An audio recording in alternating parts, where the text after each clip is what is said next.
வெளியூர் பயணமா? ரிசர்வேஷன் கிடைக்கலையா? படிக்கட்டு ஏறி இறங்க ரொம்ப சிரமமா இருக்கா? டிராப் டாக்ஸி புக் பண்ணுங்க. ஒரு வழி கட்டணம் மட்டுமே. டிராப் டாக்ஸி, எங்கும் எப்போதும். சீக்கியர் கலவரத்தில் பாதிக்கப்பட்ட குடும்பங்களைச் சேர்ந்த 36 பேருக்கு அரசு பணிக்கான நியமன ஆணைகளை டெல்லி முதல்வர் ரேகா குப்தா வழங்கினார். கடந்த 1984ஆம் ஆண்டு சீக்கியர் கலவரத்தில் பாதிக்கப்பட்ட குடும்பங்களுக்கு பாஜக தலைமையிலான டெல்லி அரசு பல்வேறு நலத்திட்ட உதவிகளை வழங்கி வருகிறது. இதன்படி சில மாதங்களுக்கு முன்பு 19 பேருக்கு அரசு பணி வழங்கப்பட்டதை தொடர்ந்து சீக்கியர் கலவரத்தில் பாதிக்கப்பட்ட குடும்பங்களைச் சேர்ந்த 36 பேருக்கு அரசு பணிக்கான நியமன ஆணைகளை டெல்லி முதல்வர் ரேகா குப்தா வழங்கினார். இதுகுறித்து டெல்லியில் செய்தியாளர்களிடம் பேசிய ரேகா குப்தா, பிரதமர் நரேந்திர மோடியின் ஆட்சியில் சீக்கியர் கலவரம் தொடர்பாக விசாரிக்க சிறப்பு விசாரணை குழு அமைக்கப்பட்டது.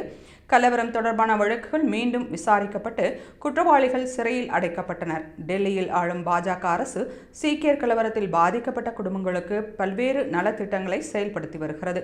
இதன் ஒரு பகுதியாக பாதிக்கப்பட்ட குடும்பங்களைச் சேர்ந்தவர்களுக்கு அரசு பணி வழங்கப்பட்டு வருகிறது. கடந்த 40 ஆண்டுகளாக நீதிக்காகவும் மரியாதைக்காகவும் காத்திருந்த ஆயிரக்கணக்கான குடும்பங்களின் கண்ணியத்திற்கும் உரிமைக்கும் அடையாளங்களுக்கும் முறையாக கொடுக்கப்பட்ட அங்கீகாரமே தவிர இது வெறும் வேலை அல்ல என்று தெரிவித்தார். மேலும் சீக்கியர் கலவரத்தில் பாதிக்கப்பட்ட குடும்பங்களுக்கு முந்தைய அரசுகள் மிகப்பெரிய வாக்குறுதிகளை மட்டுமே அளித்தனர் என்றும் பாதிக்கப்பட்ட மக்களின் வாழ்க்கையை முன்னேற்ற எந்தவொரு நடவடிக்கைகளையும் யாரும் எடுக்கவில்லை என்றும் ரேகா குப்தா குற்றம் சாட்டினார்.